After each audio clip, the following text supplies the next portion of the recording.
حضرات محترم، قرآن مجید کی ایک آیت کریمہ اور آقا دو عالم صلی اللہ علیہ وسلم کی ایک حدیث آپ کے سامنے پڑھی ہے۔ اللہ رب العزت نے ارشاد فرمایا،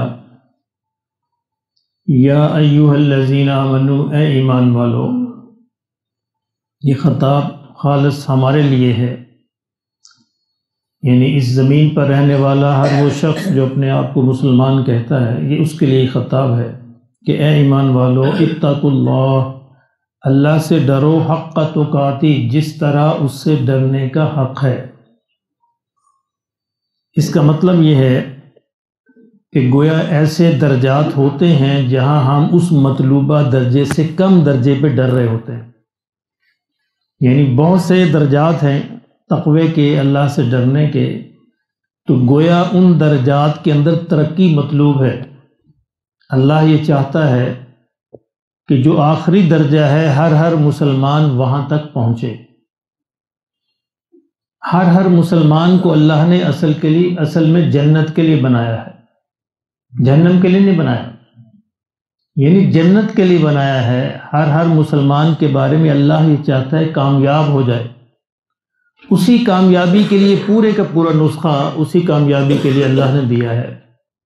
سارے کے سارے انبیاء اسی کامیابی کے لیے بھیجے ہیں۔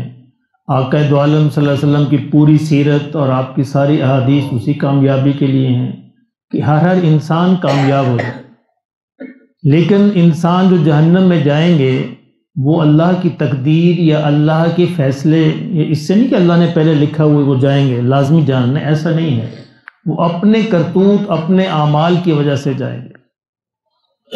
تو اللہ یہ چاہتا ہے کہ ہر انسان وہ تقوی اختیار کرے، ڈرنے کا وہ حق ادا کرے جو اسے جنت میں لے جائے، یعنی کم از کم اتنا تقوی تو اختیار کر لے، اتنا ایمان تو لے لے کہ وہ جو اسے جنت میں لے جائے۔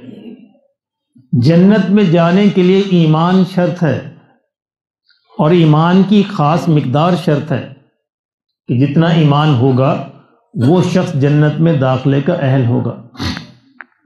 ایمان وہ نور اور روشنی ہے جو انسان کلمہ پڑھتے ہی جو اس کے دل کے اندر وہ چراغ روشن ہو جاتا ہے، اس کا نام ایمان ہے۔ اور جن کو اللہ نے یہ نظر دی ہے، توفیق دی ہے، وہ اس روشنی کو دیکھ بھی لیتے ہیں۔ ایسا نہیں ہے کہ وہ روشنی دیکھی نہیں جا سکتی، وہ روشنی دیکھی بھی جا سکتی ہے۔ دل کے اندر ایک نور ہے، چراغ ہے ایمان کا جو روشن رہتا ہے۔ اب اللہ یہ کہتا ہے وَلَا تَمُوتُنَّ إِلَّا وَأَنْتُمْ مُسْلِمُونَ، تم لوگوں نہ مرنا مگر کہ یہ روشنی روشن ہو، یہ چراغ روشن ہو تمہارے دلوں کے اندر، اس کو ساتھ لے کے آنا۔ کوشش یہ کرنا کہ جب مرو تو وہ چراغ جل رہا ہو، وہ چراغ روشن ہو تمہارے دلوں کے اندر۔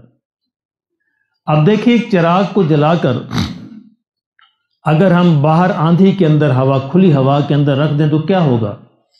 2-4 لمحوں کے بعد وہ چراغ بجھ جائے گا، کیونکہ وہ آندھی، وہ تیز ہوا، بارش اس کو برداشت نہیں کر سکتا۔ میں ہی ایمان کا جو چراغ ہے، اس کو اگر دل کے اندر جل تو گیا، الحمدللہ ہمیں تو اس کی محنت بھی نہیں کرنی پڑی، اللہ نے پیدائش کے ساتھ ہی ہمیں عطا فرما دیا، یہ اللہ کا احسان ہے۔ لیکن اب وہ چراغ روشن رہے تو اس کی کوشش ہم نے خود کرنی ہے۔ یہ ہر انسان کے ذمے ہے، ہر مسلمان کے ذمے ہے۔ یہ خطاب مسلمانوں کو کیا گیا ہے کہ اے مسلمانوں، کوشش کرو کہ موت تک تمہارا وہ درجہ پہنچ جائے جو تمہیں جنت میں لے جائے۔ اس چراغ کی اگر ایک بندہ ایک چراغ جلائے اور چراغ جلا کے اس کو کمرے کے اندر رکھ دے تو ظاہر وہ زیادہ دیر روشن رہے گا، ہوا نہیں لگتی۔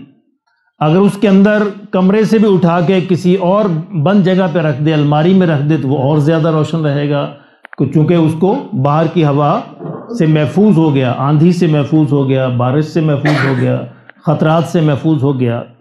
تو یہی حال جو ہے ہمارے جو چراغ ہے، ایمان کا جو چراغ ہے، اس کو محفوظ رکھنے کے لیے اللہ نے ہمیں فرائض دیے ہیں، اللہ نے ہمیں سنتیں دی ہیں، اللہ نے ہمیں نوافل دیے ہیں۔ یہ وہ چیزیں ہیں جو ہمارے اس چراغ کو روشن رکھیں گی، جو اس کو بجھنے نہیں دیں گی۔ یعنی کوشش یہ کرنی چاہیے کہ چراغ تو جل گیا، اب اس کے ارد گرد فرائض کی ایک دیوار تعمیر کر دی جائے، ایک دیوار تعمیر کی جائے فرائض کی، فرائض کے بعد سنتوں کی دیوار تعمیر کر دی جائے، سنتوں کے بعد نفلوں کی دیوار تعمیر کر دی جائے۔ اب جتنی دیواریں ظاہر زیادہ بنتی جائیں گی، اس چراغ کے جلنے کے، روشن رہنے کے امکانات زیادہ ہوتے جائیں گے، کیوں جی ایسے ہی ہے نا؟ اور اگر جتنی دیواریں گرتی چلی جائیں گی، لوگ کہتے ہیں جی وہ فرض ہی پورے ہو جائیں تو بڑی بات ہے جی، یہ صحیح ہے، بڑی بات ہے فرض ہی پورے ہو جائیں، لیکن فرضوں کے پورا کرنے کے لیے سنتیں اور نفلیں اس کی مددگار ہوتی ہیں، یہ ان کو معاون بنتی ہیں، اس کی مدد دیتی ہیں کہ تاکہ وہ فرض پورے رہیں، وہ چراغ روشن رہے۔ اللہ پوچھے گا فرضوں کے بارے میں، قیامت میں فرضوں کے بارے میں پوچھا جانا ہے، لیکن ان فرضوں کو مدد دینے کے لیے، ان فرضوں کو مستحکم کرنے کے لیے سنتیں اور نوافل مددگار ہوتی ہیں۔ اچھا، دوسرا یہ کہ ہمارے ذہن میں یہ غلط فہمی ہوتی ہے کہ شاید فرضوں سے مراد صرف نماز کے فرض ہیں، نہیں، ایسا نہیں ہے۔ فرضوں سے مراد ہر وہ چیز ہے جو مسلمان پر فرض ہے۔ مسلمان کو کسی دوسرے کو اذیت دینا، اذیت نہ دینا، یہ مسلمان کے ذمے فرض ہے، یعنی مسلمان کے ذمے ہے کسی دوسرے کو نقصان نہ پہنچائے، کسی دوسرے کو اذیت نہ دے۔ اب یہ فرض اگر ٹوٹ گیا تو پھر نماز کے فرض تو ناقص ہو گئے، یعنی ہم یہ غلط فہمی میں ہیں کہ شاید اس سے نماز کے فرض، ایسا نہیں ہے۔ زندگی میں جتنے بھی فرائض ہیں ہمارے ذمے، اچھا نماز کے اندر سنتیں اور نفلیں ہیں، باقی زندگی میں سارے عموماً فرض ہی ہیں۔ حلال کمانا فرض ہے، جھوٹ نہ بولنا فرض ہے، دھوکہ نہ دینا فرض ہے، کسی کو اذیت نہ دینا فرض ہے، یہ سارے فرض ہیں، یہ نفل نہیں ہیں۔ اب ان کو سنبھالنا، ان کی دیواروں کو مضبوط کرنا، ان کو تعمیر کرنا، یہ ہمارے ذمے ہے۔ یہ صرف نماز سے ہمارا چراغ روشن نہیں رہے گا، جب تک 24 گھنٹے کی باقی زندگی کے جو فرائض ہیں، جو انسانوں سے متعلق ہیں، نماز کے فرائض تو اللہ سے متعلق ہے نا، اور اللہ نے یہ وعدہ کیا کہ اس میں کمی کوتاہی میں معاف کر دوں گا، غفور الرحیم ہے۔ لیکن جو باقی فرائض جو انسانوں سے متعلق ہیں، وہ بہت ہی زیادہ سینسیٹیو ہیں، ان میں بہت زیادہ احتیاط کی ضرورت ہے، کیونکہ وہ انسانوں نے معاف کرنے ہیں، اور آپ کو پتہ ہے کہ انسان معاف نہیں کیا کرتے، اللہ تو بہت ہی غفور الرحیم ہے۔ ایک شخص آیا نا، ایک بدو آیا نبی صلی اللہ علیہ وسلم کے پاس، آ کر عرض کیا کہ یا رسول اللہ صلی اللہ علیہ وسلم، قیامت میں میرا حساب کون لے گا؟ تو حضور نے فرمایا کہ اللہ لیں گے۔ وہ خوشی سے اس نے نعرہ لگایا، کہتا واہ واہ موج ہو گئی، پھر تو موج ہو گئی، کہتا پھر میں نے کوئی مسئلہ نہیں، کہتا پھر تو موج ہو گئی۔ حضور نے فرمایا یہ مطلب کیا مطلب؟ اس نے کہا جی دیکھو وہ تو میرا مالک تو اتنا کرم کرتا ہے مجھ پر اس دنیا میں، آخرت میں کیوں نہیں کرے گا؟ پھر مجھے پریشانی کی ضرورت نہیں۔ اور یہ خوشی کے ساتھ وہ چھلانگے لگاتا ہوا چلا گیا۔ حضور نے فرمایا اس طرح کا ایمان چاہیے اللہ پر، اللہ اکبر، اس طرح کا ایمان چاہیے جس طرح اس بدو کا ہے، کہ اس طرح یقین ہو، بھروسہ ہو کہ میرا تعلق میرے مالک سے ہے، میرے اللہ سے۔ تو اللہ کا معاملہ تو یہ ہے، اللہ کے فرائض بہت تھوڑے ہیں، یہ ہمیں اس کا اندازہ نہیں ہوتا۔ باقی جو فرائض ہیں جو بکھرے پڑے ہیں پورے معاشرے کے اندر، ہمارے گھر کے اندر، ماحول کے اندر، معاشرے کے اندر، وہ سارے انسانوں سے متعلق ہیں۔ انسان کسی جنگل میں نہیں رہتا، انسانوں کے درمیان رہتا ہے، ان سارے انسانوں کے بارے میں اس سے پوچھ ہونی ہے، اور وہ سارے انسانوں کے جو حقوق ہیں وہ سارے کے سارے اصل میں اس کے ذمہ فرض ہیں۔ دوسرے کا جو حق ہے وہ آپ کے ذمہ فرض ہے، آپ کا جو حق ہے دوسرے کا حق ہے، فرض ہے، کسی کا حق ہے کسی کا فرض ہے، تو ان سب کا خیال کرنا ہمارے ذمہ ہے۔ جتنا ہم اس کا خیال کرتے جائیں گے اتنا ہی ہمارا جو ایمان کا نور ہے، چراغ ہے، وہ اتنا ہی زیادہ روشن رہے گا، اور اس کے زیادہ امکانات ہوں گے کہ موت کے ساتھ وہ ہمارے ساتھ یہ روشنی چلی جائے۔ اب موت کے ساتھ یہ روشنی یہاں سے ساتھ لے کے جانی ہے، قیامت کے اندھیروں کے اندر جو روشنی ہے وہ دنیا سے لے کے جانی ہے، وہاں کے رہنے کے سارے اسباب دنیا سے لے کے جانے ہیں۔ جتنی کمائی کی ہوگی اتنا ہی فائدہ ہوگا، اور جتنا کمائی نہیں کی ہوگی اتنا ہی نقصان ہوگا۔ اور اس کے ساتھ میں نے جو دوسری حدیث پڑھی ہے نبی صلی اللہ علیہ وسلم کی، اس میں آپ صلی اللہ علیہ وسلم نے 4 علامتیں ارشاد فرمائی ہیں، یعنی اگر کسی شخص کو دیکھنا ہو کہ میرا ایمان مکمل ہے یا نہیں ہے، تو حضور نے فرمایا صلی اللہ علیہ وسلم کہ یہ 4 علامتیں دیکھ لے۔ فرمایا کہ جس کی یہ 4 علامتیں پوری ہو گئیں، گویا اس کے ایمان کا چراغ مکمل طور پہ روشن ہے۔ پہلی علامت آپ نے فرمائی من اعطا للہ، اگر وہ کسی کو دے تو اللہ ہی کے لیے دے، یعنی کچھ دیتا ہے تو اللہ ہی کے لیے دے، ومنع للہ، اور اگر نہیں دیتا تو تب بھی نہ دے تو وہ بھی اللہ کے لیے ہو، اس کا دینا بھی اللہ کے لیے ہو، اس کا نہ دینا بھی اللہ کے لیے ہو، وَأَحَبَّ لِلَّهِ، اور اگر کسی سے محبت کرتا ہے تو وہ بھی اللہ کے لیے ہو، وَأَبْغَضَ لِلَّهِ، اور اگر کسی سے بغض رکھتا ہے، غصہ رکھتا ہے، نفرت رکھتا ہے تو وہ بھی اللہ کے لیے ہو، تو حضور نے فرمایا فَقَدِ اسْتَكْمَلَ الْإِيمَانِ، اس کا ایمان کامل ہو گیا۔ اب یہ ساری علامتیں بھی بتا دیں آقا دو عالم صلی اللہ علیہ وسلم نے کہ اگر یہ دیکھنا ہو کہ کیا میرا ایمان کامل ہے یا نہیں ہے، اس میں کتنا نقصان ہے، کتنی کمی ہے، کتنے درجے کم ہے، ان چاروں میں سے دیکھ لے، جتنے کم ہوں گے اتنی ہی ایمان کے اندر کمی ہوگی، اتنی یہ روشنی اور نور کم ہوگا۔ پہلی علامت کہ اگر وہ کسی کو دے تو اللہ کے لیے دے۔ دینا عام طور پہ ہم کیا سمجھتے ہیں؟ ہم سمجھتے ہیں کہ شاید یہ مال دولت، زکوٰۃ، صدقات، خیرات دینا، یہ بھی مراد ہے اس سے، لیکن ہر حق دینا مراد ہے اس سے۔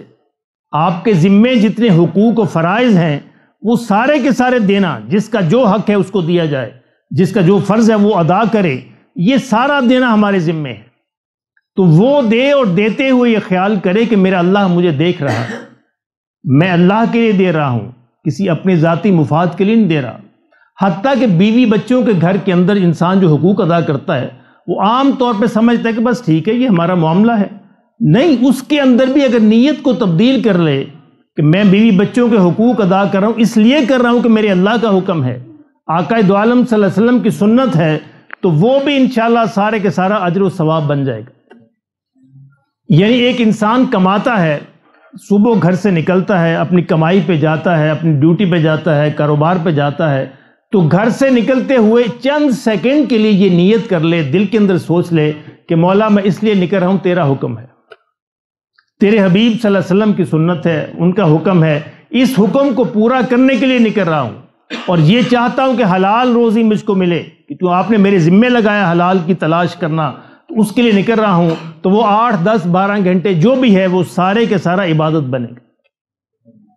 صرف نیت سے، معمولی سی نیت سے انسان اگر اپنی نیت تبدیل کر لے، حالات اور معاملات سارے کے سارے بدل جاتے ہیں۔ تو جو بھی دیتا ہے، چاہے بیوی بچوں کو دیتا ہے، دوست احباب کو دیتا ہے، معاشرے کو دیتا ہے، جہاں بھی دیتا ہے، جس انداز میں بھی دیتا ہے، مالی طور پر دیتا ہے، جانی طور پر وہ خدمت کرتا ہے، یا کسی اور طریقے سے اگر نیت کر لے کہ میں اللہ کے لیے کر رہا ہوں، تو یہ اس کا پھر عمل ایمان کو مضبوط کرے گا۔ اگر صرف بیوی بچوں کے حق ادا کر رہا ہے، بس ٹھیک ہے، یہ دیکھ رہا ہے کہ میں اپنے بچے کی تربیت کر رہا ہوں، یا اللہ کل کو میرا بچہ بڑا ہو کر اسلام کی خدمت کرے، یہ دین کے اندر آگے بڑھے، یہ میرے لیے دعا کرنے والا بنے، میرے لیے صدقہ جاریہ بنے، تو پھر یہ پورے کا پورا عمل اللہ کے لیے ہو جائے گا۔ اور اگر اپنی نفسانی خواہش کی، دیکھیں نا، انسان اپنے بچے کو پیار کرتا ہے، 2 چیزیں ہیں، یہ انسانی فطرت ہے، اب بچے کو پیار کرے، ایک تو یہ ہے کہ ٹھیک ہے انسانی طبیعت ہے، دل چاہتا ہے پیار کرنے کو، نہ اس پہ ثواب ہے نہ عذاب ہے، ٹھیک اچھی بات ہے، کر لے، لیکن اگر تھوڑی دیر کے لیے 2 منٹ کے لیے رک کر یہ سوچ لے کہ میں اس لیے کر رہا ہوں کہ میرے آقا صلی اللہ علیہ وسلم کی سنت ہے کہ حضور بھی بچوں کو پیار کیا کرتے تھے، تھوڑی دیر یہ تربیت کرنی پڑتی ہے اپنی۔ یعنی نبی صلی اللہ علیہ وسلم سجدے کے اندر ہیں، آپ کی نواسی حسن حسین رضی اللہ تعالیٰ عنہ کا قصہ تو ہم نے سنا ہے نا، آپ کی نواسی امامہ حضرت زینب کی بیٹی، حضور کی سب سے بڑی بیٹی ہیں زینب، ان کی بیٹی امامہ، وہ آ کر آپ کے گردن پر بیٹھ گئی اور آپ سجدے کے اندر ہیں، جب تک وہ خود نہیں اتری تو حضور صلی اللہ علیہ وسلم نے سر نہیں اٹھایا۔ نماز پڑھا رہے ہیں، پیچھے عورتیں بھی شامل تھی نماز کے اندر، ان کے ساتھ بچے بھی تھے، اب ایک بچے نے رونا شروع کیا تو نبی صلی اللہ علیہ وسلم نے اپنی نماز کو مختصر کر دیا، اللہ اکبر، اور نماز کے بعد آپ نے فرمایا کہ میں نے نماز کو اس لیے مختصر کر دیا تو میں نے سوچا کہ بچے کے رونے سے ماں کو تکلیف ہوتی ہوگی، اللہ اکبر، کہ بچے کے رونے سے ماں کو تکلیف ہوتی ہوگی، اس ماں کے خیال سے میں نے نماز کو مختصر کر دی۔ تو یہ یعنی انسان گھر کے اندر آیا، بچے کو پیار کرنے کو دل کیا، تو تھوڑی دیر کے لیے سوچ لے کہ میں اس لیے کر رہا ہوں کہ میرے آقا صلی اللہ علیہ وسلم کیا کرتے تھے۔ اب یہ سارے کا سارا عمل پھر اللہ کے لیے بن گیا۔ من اعطا للہ، دے تو اللہ کے لیے دے، روک لے تو اللہ کے لیے روکے۔ حضرت ابوبکر صدیق رضی اللہ تعالیٰ عنہ، وہ بڑا معروف واقعہ ہے کہ جب سیدہ عائشہ پہ تہمت لگی، لمبا واقعہ ہے، میں اس کی طرف نہیں جاتا، تو اس تہمت لگانے میں کچھ صحابہ بھی نادانی میں شامل ہو گئے تھے۔ ان میں ایک صحابی تھے مصطح، یہ غریب آدمی تھے اور حضرت ابوبکر ہر مہینے ان کی امداد کیا کرتے تھے، ان کے خرچ پانی کا دیکھ بھال کرتے تھے۔ اب یہ بڑے آگے تھے اس تہمت کے، سارے پورے جو گروہ تھا۔ حضرت ظاہر باپ ہے تو کتنا صدمہ ہوتا ہے، تو حضرت ابوبکر نے غصے میں ان کی وہ امداد روک لی کہ اب نہیں میں مصطح کو دوں گا۔ اللہ اکبر، اللہ کی آیات نازل ہوئی۔ ابوبکر کیا کر رہے ہو، یہ کیا کر رہے ہو، تم تو اللہ کے لیے دیتے تھے۔ اللہ اکبر، حضرت ابوبکر اسی وقت استغفر اللہ استغفر اللہ، اپنے استغفار پڑھی، اللہ سے توبہ کی، اور ان کا وہ وظیفہ پھر بحال کرتے۔ انسان ہے نا، تو یہ اللہ کے لیے روکنا اور اللہ کے لیے دینا، تو میں تو اللہ کے لیے دیتا تھا۔ بعض اوقات انسان کسی کو دیتا ہے تو پھر یہ چاہتا چونکہ میں اس کو دیتا ہوں تو یہ بھی پھر الٹا مجھ کو بدلہ دے۔ بھئی اگر بدلے کی توقع ہے تو پھر اللہ کے لیے تو نہ ہوا، پھر تو اپنے لیے ہو گیا۔ تو سیدنا ابوبکر صدیق باوجود کہ دل پہ بڑا گھاؤ لگا تھا کہ میری بیٹی پہ الزام لگانے میں یہ شخص بھی شامل ہے، کتنی معمولی بات نہیں تھی، بہت بڑا الزام تھا، تو سیدنا ابوبکر صدیق نے پھر ساری عمر روکا نہیں، ساری عمر ان کو دیتے رہے۔ تو یہ ہے کہ دینا بھی اللہ کے لیے ہو، روکنا بھی اللہ کے لیے ہو، کسی سے پیار ہو تو وہ بھی اللہ کے لیے ہو، اور کسی سے بغض ہو تو وہ بھی اللہ کے لیے ہو۔ خواجہ نظام الدین اولیاء رحمۃ اللہ علیہ دہلی ان کے نام سے معروف ہے، آپ جانتے ہیں، جس سے لاہور داتا صاحب کے نام سے معروف ہے، دہلی خواجہ نظام الدین اولیاء کے نام سے معروف ہے۔ اب خواجہ نظام الدین اولیاء رحمۃ اللہ علیہ یہ سماع کے قائل تھے، یعنی قوالی سنا کرتے تھے۔ یہ پورے دو گروہ ہیں ہمارے ہاں، کچھ اس کے قائل ہیں، کچھ اس کے قائل نہیں ہیں۔ بہرحال یہ اختلافی مسئلہ ہے، اس کے الگ دلائل ہیں۔ انہی کے زمانے میں جو دہلی کے بڑے مفتی تھے حکیم ضیاء الدین مرحوم، اب چونکہ وہ عالم دین تھے، مفتی تھے، تو ان کا فتویٰ قوالی کے خلاف تھا۔ وہ کہتے تھے یہ جائز نہیں ہے، اس سماع جائز نہیں ہے، اور خواجہ صاحب سنتے تھے۔ اب یہ معاملہ چل رہا تھا اور دونوں کو مشہور تھا، ان کا فتویٰ بھی مشہور تھا کہ یہ ناجائز کام ہے۔ اس لحاظ سے حضرت حکیم ضیاء الدین صاحب یہ خواجہ نظام الدین کو کہتے بدعتی ہے، اس نے بدعت، ایک نئی بدعت شروع کی ہے، نیا کام شروع کر دیا اس نے۔ اب حکیم ضیاء الدین مرحوم یہ بیمار ہو گئے، اور بیماری بھی بہت شدید تھی، محسوس یہ ہو گئے شاید آخری وقت ہے۔ حضرت خواجہ نظام الدین اولیاء نے اپنے شاگردوں سے کہا چلو حکیم صاحب کی ہم عیادت کر کے آئیں، چلو ہم ان سے ملتے ہیں، بیمار ہیں، ان سے ملتے ہیں جا کے۔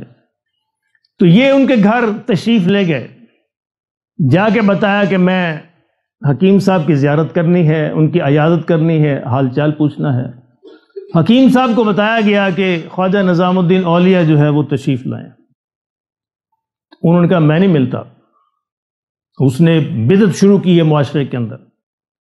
اب یہ غصہ اللہ کے لیے تھا، اپنے لیے نہیں تھا، اللہ کے لیے تھا، ایک نئی بدعت شروع کی، میں نہیں ملتا ان سے، جاؤ بتا دو ان کو۔ اب ان کے شاگردوں نے جا کے ان کو پیغام دے دیا کہ جی حکیم ضیاء الدین صاحب کہتے ہیں کہ میں تو آپ سے نہیں ملتا، کیونکہ آپ نے معاشرے میں ایک نئی بدعت شروع کر دی۔ اب خواجہ نظام الدین اولیاء کیا کہتے ہیں، ان سے کہو کہ میں توبہ کرنے کے لیے آیا ہوں۔ حکیم صاحب سے جا کے کہو کہ میں اس بدعت سے توبہ کرنے کے لیے آیا ہوں۔ اللہ اکبر، اب یہ تو اللہ کے لیے معاملہ ہو گیا نا۔ اب یہ بات سن کر حکیم ضیاء الدین کھڑے ہو گئے، حالانکہ سخت بیمار تھے، کھڑے ہو کر کہنے لگے میری پگڑی لے جاؤ اور خواجہ صاحب کے قدموں کے نیچے بچھانا، انہیں کہنا میری پگڑی پہ چل کے آؤ، اپنی جوتی سمیت آنا، جوتی بھی نہ اتارنا، اور میری پگڑی پر جوتی سمیت چل کے آنا۔ اب یہ اللہ کے لیے تھا، جو اپنی ذات ملوث نہیں تھی، دونوں طرف اللہ کے لیے ہو رہا تھا۔ تو شاگردوں نے کہا کہ حضرت خواجہ نظام الدین سے حضور یہ پگڑی بھیجی ہمارے استاد نے، اور انہوں نے حکم دیا ہے کہ آپ اپنی جوتوں سمیت میری پگڑی پہ چل کے آئیں۔ حضرت خواجہ صاحب نے اس پگڑی کو اٹھا کے آنکھوں سے لگایا کہ سر پہ رکھا، کہا کہ میری کہاں بصارت، اتنے بڑے عالم دین، میں ان کی پگڑی پہ پام رکھوں، میں تو ان کی زیارت کے لیے آیا ہوں۔ اپنے سر پہ رکھے ہوئے وہ اندر تشریف لے گئے، اور حکیم ضیاء الدین صاحب کے ساتھ بیٹھے، حال چال پوچھا، خیر دونوں طرف سلام دعا ہوا، دونوں طرف بہت خوش ہوئے، اور اتفاق ایسا تھا کہ موت کا وقت حضرت خواجہ صاحب کے بیٹھے ہوئے ہی ان کی موت کا وقت آ گیا اور وہ اللہ کے پیارے ہو گئے۔ آپ حضرت خواجہ نظام الدین رحمۃ اللہ علیہ آنکھیں جھکائے بیٹھے، تھوڑی دیر کے بعد آنکھیں کھول لیں، کہا کہ اللہ نے حکیم ضیاء الدین کو قبول فرما لیا۔ اللہ اکبر، اللہ نے ان کے درجات تو بہت بلند فرما دیے، اللہ نے سیدھا جنت کا فیصلہ فرما دیا۔ تو یہ ہوتا ہے اللہ کے لیے دینا، اللہ کے لیے غصہ کرنا، اللہ کے لیے روکنا۔